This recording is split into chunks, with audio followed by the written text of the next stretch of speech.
Halo semuanya, perkenalkan nama aku Dini Lestari, biasa dipanggil Dinda.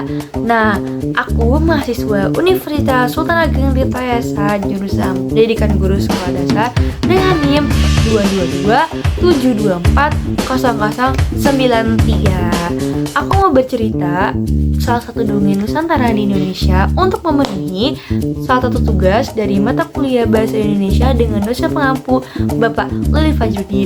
Nah, cerita yang nanti aku bakal bawa ini bakal seru banget. Tapi selain seru, dari cerita ini juga ada hal unik loh, karena terdapat pesan moral yang sangat-sangat bagus untuk kita jadikan suatu pelajaran. Jadi langsung masuk ceritanya aja yuk. Pada suatu hari, hiduplah seorang wanita di suatu desa di Jawa Barat. Dia bernama Bagendit. Namun, warga desa biasa menyebutnya dengan sebutan Nyai Bagendit. Mengapa demikian? Karena Nyai Bagendit merupakan sosok wanita yang paling kaya di desa itu. Ia memiliki banyak sekali harta.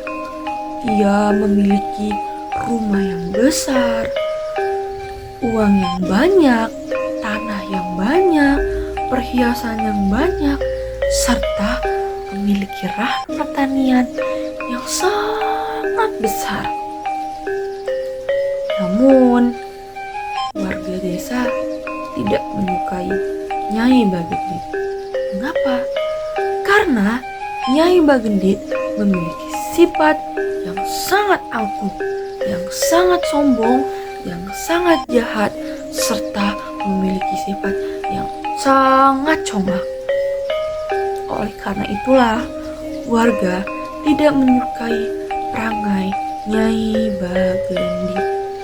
Nyai Bagendit juga merupakan seorang rentenir di desa tersebut karena uang yang banyak itu.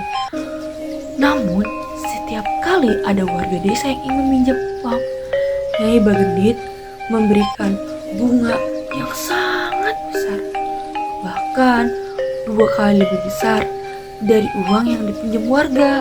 Sungguh jahat, bukan? Karena warga tidak tahu harus meminjam uang ke siapa lagi, Nyai Bagenditlah satu-satunya jalan untuk warga meminjam uang, karena Nyai Bagendit merupakan wanita terkaya di kampung itu. Jadi mau tidak mau warga pun meminjam uang kepada Nyai Bagendit. Tidak sedikit warga yang tidak bisa membayar hutangnya kepada Nyai Bagendit. Banyak sekali warga yang tidak bisa membayar hutangnya kepada Nyai Bagendit. Dengan terpaksa, mereka pun menyerahkan ladang milik mereka kepada Nyai Bagendit untuk mereka bisa melunasi hutang mereka.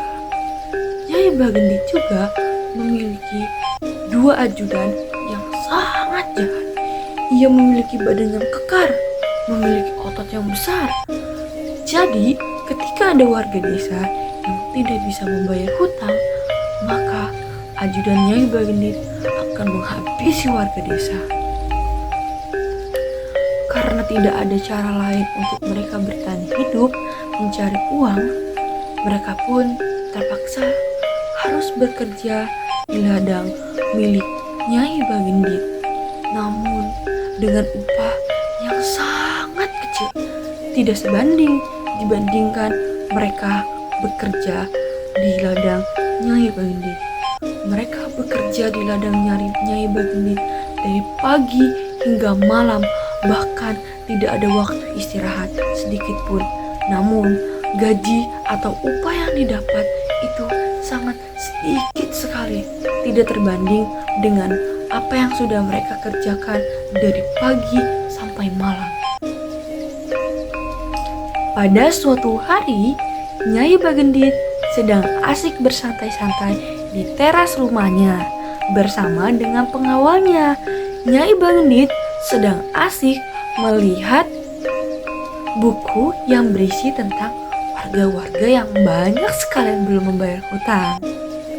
Nyai Bagendit terlihat kesal pada saat bersantai di teras rumahnya, karena ketika ia melihat buku, banyak sekali warga desa yang belum membayar hutangnya, sedangkan ini sudah telat dari waktu yang sudah ditentukan.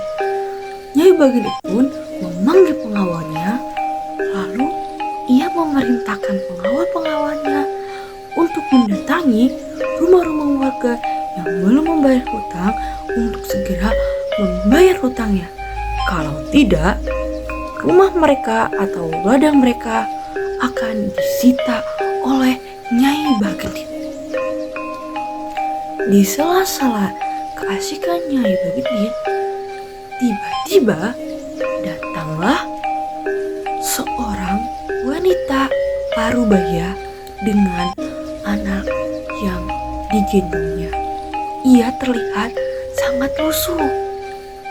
Lalu ia berjalan mendekati Nyai Bagendit dengan langkah yang tergesa-gesa. Ia berniat untuk meminta bantuan, meminta makanan untuk dirinya dan bayinya, karena bayinya perlu diasihi. Namun, ketika Nyai Bagendit mendengar apa yang dia ucapkan, Nyai Bagendit terlihat marah. Ia berkata, meminta bantuan, meminta makanan. Saya aja kalau mau makan bekerja. Enak sekali. Kerja dong. Jangan bisanya minta-minta saja, ucap Nyai Bagendit. Mendengar itu, sang wanita parubaya pun dengan hati yang sedih meninggalkan rumah Nyai Bagendit, tidak lupa dengan kata-kata makian dari Nyai Bagendit. Pada suatu hari, Nyai Bagendit sedang asik berjalan-jalan di desanya. Ia berjalan-jalan santai ditemani dengan dua pengawalnya yang memiliki badan yang kuat dan besar. Lalu di tengah-tengah ia sedang asik menikmati perjalanannya, ia melihat ada segerombolan warga yang sedang berkumpul berbincang-bincang santai. Lalu Nyai Bagendit pun dia berjalan mendekati warga tersebut. Nyai Bagendit berniat untuk memberitahu bahwa Nyai Bagendit akan mengadakan pesta yang sangat megah, pesta ulang tahunnya. Nyai Bagendit pun berkata kepada warga dengan sombong dan angkuhnya, "Hei para warga, aku akan mengadakan pesta yang sangat megah dan sangat besar. Aku yakin pasti kalian gak pernah makan enak kan? Jadi besok hari nanti datang ya ke pestaku yang sangat besar." Mendengar hal itu, warga senang sekali karena ini adalah pertama kalinya Nyai Bagendit mengajak mereka untuk berpesta. Lalu setelah itu Nyai Bagendit pun pergi meninggalkan mereka dan mereka pun bersiap-siap untuk mendatangi pesta Nyai Bagendit. Keesokan harinya, saat penjaga dari Nyai Bagendit sedang asik menjaga rumahnya, ia melihat ada tongkat yang tertancap di depan rumah Nyai Bagendit. Lalu ia berkata, "Oh, ada apa itu? Kenapa ada tongkat di sini?" Dan penjaga itu berusaha untuk mencabut tongkat tersebut, tapi tidak bisa. Padahal penjaga tersebut memiliki badan yang kuat dan juga otot yang besar, tapi tidak dapat mengangkat tongkat tersebut. Nyai Bagendit pun datang mendekati sang penjaga. Lalu ia berkata, "Mengapa bisa ada tongkat di sini? Mengganggu pemandangan saja. Ayo cepat cabut," ucapnya. Lalu sang penjaga pun terus berusaha mencabut tongkat miliknya. Ia berkata, "Maaf Nyai, tapi ini susah sekali dicabut. Saya dari tadi sudah berusaha untuk menyabutnya." Mendengar hal itu, Nyai Bagendit sangat marah.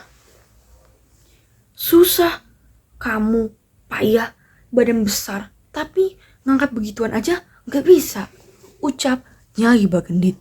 Lalu Nyai Bagendit dengan terpaksa mengangkat tongkat yang sudah tertancap. Ketika Nyai Bagendit yang mencabut, tidak disangka Nyai Bagendit mampu mencabutnya. Tongkat pun berhasil dicabut. Tetapi setelah tongkat dicabut, keluar air dari cabutan tongkat tersebut. Air yang sangat deras, saking derasnya sehingga membuat perhatian bagi warga desa karena air yang keluar dari tancapan tongkat nenek tersebut sangat deras sehingga membuat warga kampung kepanikan karena air tersebut benar-benar deras sehingga bisa merendam sebagian badan dari warga tersebut. Melihat itu, warga pun sibuk berlarian untuk menyelamatkan diri. Tapi Nyai Bagendit sibuk mencari harta-hartanya. Ia panik, lalu ia masuk ke dalam rumah. Ia mengambil sebagian hartanya, uang, emas, dan juga seluruh harta yang dia miliki. Namun karena hal itulah, pada saat Nyai Bagendit keluar dari rumahnya, ternyata air sudah deras sekali dan Nyai Bagendit pun terbawa arus oleh air tersebut. Nyai Bagendit pun lalu hanyut. Desa itu pun menjadi sungai yang disebut dengan Sungai Situ Bagendit. Baik teman-teman semuanya, dari cerita yang saya bawakan di sini kita dapat mengambil pesan moral bahwa janganlah sombong karena harta tidak akan dibawa mati. Terima kasih.